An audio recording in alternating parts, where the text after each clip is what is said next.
आकाशवाणी देहरादून से प्रस्तुत है प्रादेशिक समाचार।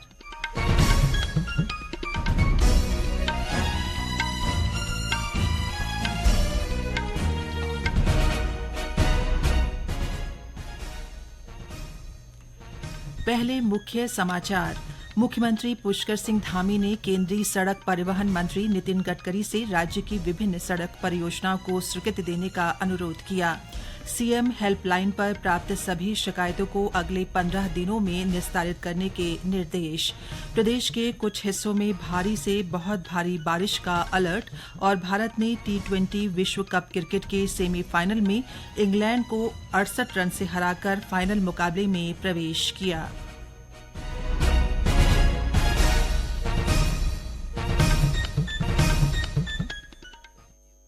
नमस्कार, दोपहर समाचारों के साथ मैं पंकज सनवाल खुलबे। और अब समाचार विस्तार से। मुख्यमंत्री पुष्कर सिंह धामी ने नई दिल्ली में केंद्रीय सड़क परिवहन मंत्री नितिन गडकरी से भेंट की। इस दौरान मुख्यमंत्री ने केंद्रीय मंत्री से देहरादून स्थित विधानसभा चौक से मोहकमपुर तक के मार्ग को एलिवेटेड मार्ग के रूप में परिवर्तित करने के लिए इसे वार्षिक योजना 2024-25 में सम्मिलित करने का अनुरोध किया, जिस पर करीब 452 करोड़ रुपए की लागत आएगी। मुख्यमंत्री ने कहा कि देहरादून शहर में वाहनों की बढ़ती संख्या को देखते हुए लगभग 51 किलोमीटर लंबी देहरादून रिंग रोड का निर्माण प्रस्तावित है। आशा रोड़ी से झांझरा तक कुल 12 किलोमीटर लंबाई में 4 लेन का निर्माण कार्य प्रगति पर है, जबकि शेष कार्य का संरेखण कर मार्ग की विस्तृत परियोजना रिपोर्ट बनाने की कार्रवाई की जा रही है। मुख्यमंत्री ने इसके शेष कार्य की स्वीकृति के साथ ही 1432 करोड़ रुपए की लागत की लगभग 18 किलोमीटर ऋषिकेश बाईपास सड़क निर्माण का भी अनुरोध किया। इन प्रस्तावों पर केंद्रीय सड़क परिवहन मंत्री ने सैद्धांतिक सहमति दी है। मुख्यमंत्री ने केंद्रीय मंत्री को मसूरी देहरादून के बीच बढ़ते यातायात के दबाव की समस्या की जानकारी दी और 40 किलोमीटर लंबे देहरादून मसूरी मार्ग की संयोजकता को भी स्वीकृति देने का अनुरोध किया। इस मार्ग के निर्माण से देहरादून व मसूरी में अतिरिक्त कनेक्टिविटी प्रदान करने में मदद मिलेगी। श्री गडकरी ने इस मार्ग के निर्माण पर भी सैद्धांतिक सहमति दी। मुख्यमंत्री धामी ने केंद्रीय मंत्री को बताया कि कैंची धाम में भारी संख्या में श्रद्धालुओं के आने के कारण सड़क पर वाहनों से जाम की स्थिति बनी रहती है।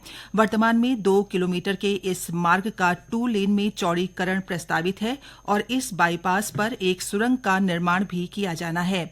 केंद्रीय मंत्री ने इन प्रस्तावों पर भी सैद्धांतिक सहमति दी है। मुख्यमंत्री पुष्कर सिंह धामी ने सीएम हेल्पलाइन पर प्राप्त सभी शिकायतों को अगले 15 दिनों में सकारात्मक समाधान निकालने के निर्देश दिए हैं। नई दिल्ली स्थित उत्तराखंड सदन से वर्चुअल माध्यम से सीएम हेल्पलाइन की समीक्षा के दौरान उन्होंने कहा कि जिन अधिकारियों ने पिछले 1 महीने में सीएम हेल्पलाइन पोर्टल में लॉगिन नहीं किया है, संबंधित विभागीय जल्द उन अधिकारियों का स्पष्टीकरण ले। इस स्पष्टीकरण में संतोषजनक कारण नहीं बताए जाने पर संबंधित अधिकारियों के खिलाफ कार्रवाई की जाए।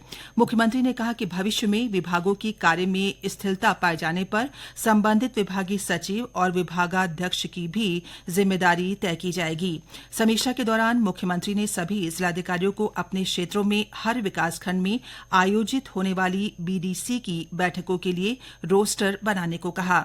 मुख्यमंत्री ने सभी विभागीय सचिव और विभागाध्यक्ष को महीने के दूसरे सप्ताह में सीएम हेल्पलाइन 1905 की विभागीय समीक्षा करने और शिकायतों का त्वरित निस्तारण करने के निर्देश दिए।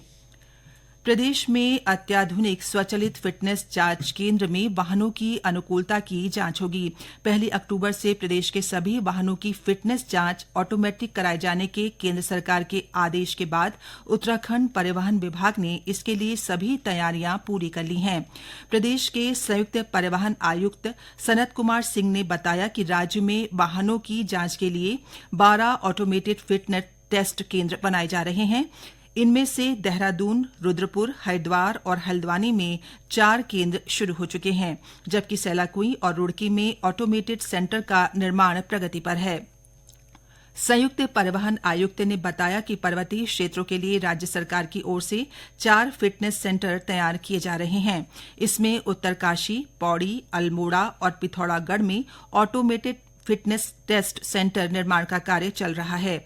उन्होंने बताया कि 1 अक्टूबर से सभी भारी माल वाहनों, सवारी वाहनों से लेकर निजी वाहनों की फिटनेस जांच इन्हीं ऑटोमेटेड सेंटर से कराई जाएगी। टिहरी बांध प्रभावित क्षेत्रों के भूस्खलन प्रभावित गांवों के आकलन के लिए शासन द्वारा गठित संयुक्त विशेषज्ञ समिति ने प्रभावित क्षेत्रों का निरीक्षण किया। ये कमेटी जल्द ही रिपोर्ट तैयार कर जिलाधिकारियों को सौंपेगी।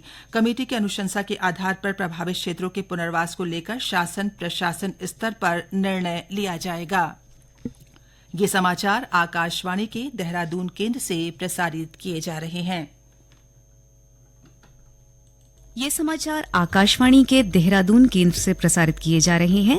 ताजा समाचार के लिए आप हमारे सोशल मीडिया एक्स व Facebook page Akashvani news Uttarakhand को फॉलो कर सकते हैं। साथ ही ये समाचार हमारे YouTube channel Akashvani news Uttarakhand पर भी उपलब्ध हैं। बद्रीनाथ विधानसभा उपचुनाव की तैयारियों को जिला प्रशासन अंतिम रूप दे रहा है। कार्मिकों का दूसरा रैंडमाइजेशन सामान्य प्रेक्षक अनीता रामचंद्रन और जिला निर्वाचन अधिकारी हिमांशु खुराना की मौजूदगी में किया गया। उपचुनाव के लिए 210 पोलिंग बूथ बनाए गए हैं। इन सभी बूथों पर 920 कर्मचारी तैनात किए जाएंगे। इसमें पीठासीन अधिकारी, प्रथम मतदान अधिकारी, द्वितीय और तृतीय मतदान कार्मिक शामिल हैं। इसके अतिरिक्त एक महिला और एक दिव्यांग बूथ के लिए भी रिजर्व सहित 4 पार्टियों का चयन किया गया है। होम वोटिंग के लिए 30 पार्टियां चयनित की गई हैं। जिला निर्वाचन अधिकारी ने बताया कि पोलिंग कार्मिकों को 1 और 2 जुलाई को दूसरा प्रशिक्षण दिया जाएगा और तीसरे रैंडमाइजेशन में पोलिंग पार्टियों को बूथ आवंटित किए जाएंगे। प्रदेश के अधिकतर हिस्सों में आज सुबह से ही रुक रुक कर हल्की से मध्यम बारिश का दौर जारी है। मौसम विभाग के अनुसार आज देहरादून, उत्तरकाशी, चमोली, रुद्रप्रयाग, बागेश्वर और नैनीताल में कहीं कहीं भारी से बहुत भारी बारिश होने की संभावना है। विभाग ने राज्य के अन्य हिस्सों में भी मध्यम बारिश का पूर्वानुमान जताया है। मौसम विज्ञान केंद्र देहरादून के अनुसार आने वाले दिनों में भी राज्य में वर्षा का दौर जारी रहेगा।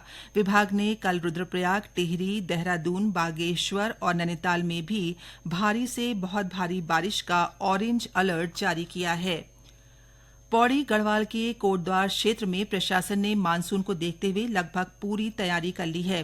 पिछले वर्ष बरसात में हुए नुकसान को देखते हुए इस साल प्रशासन सतर्क है। कोटद्वार के उपजिलाधिकारी सोहन सिंह सैनी ने बताया कि मानसून को देखते हुए सुखरो और खो नदी सहित अन्य नदियों पर आवश्यक तटबंध लगभग बन चुके हैं और शेष कार्य प्रगति पर है।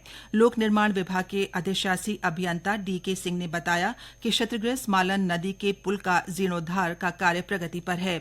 इसके अलावा गाड़ीघाट, गुलर ग्रास्टनगंज सहित अन्य क्षतिग्रस्त पुल बनकर तैयार हो गए हैं। भारत ने आईसीसी T20 क्रिकेट विश्व कप के दूसरे सेमीफाइनल में इंग्लैंड को 68 रन से हराकर फाइनल में जगह बना ली है। अब फाइनल में भारत का सामना कल बारबाडोस में दक्षिण अफ्रीका से होगा। भारतीय टीम तीसरी बार T20 विश्व कप के फाइनल में पहुंची है। उधर भारतीय ट्रैक एथलीट किरण पहल ने अगले महीने पेरिस में होने वाले ओलंपिक खेलों में महिलाओं की 400 मीटर दौड़ स्पर्धा के लिए क्वालीफाई कर लिया है। हरियाणा की 24 वर्षीय किरण ने कल पंचकुला में आयोजित राष्ट्रीय अंतरराज्यीय सीनियर एथलेटिक चैंपियनशिप के सेमीफाइनल में 50.92 सेकंड में ये दौड़ पूरी की।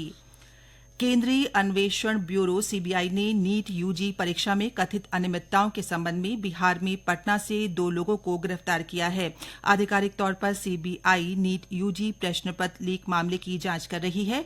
सीबीआई सोमवार को बिहार पुलिस की आर्थिक अपराध इकाई के कार्यालय पहुंची और जांच शुरू की। ग्रामीण विकास मंत्री गणेश जोशी ने राज्य में प्रधानमंत्री ग्राम सड़क योजना के तहत सड़कों और पुलों के अवशेष निर्माण कार्यों में तेजी लाने और गुणवत्ता पर विशेष ध्यान देने को कहा है।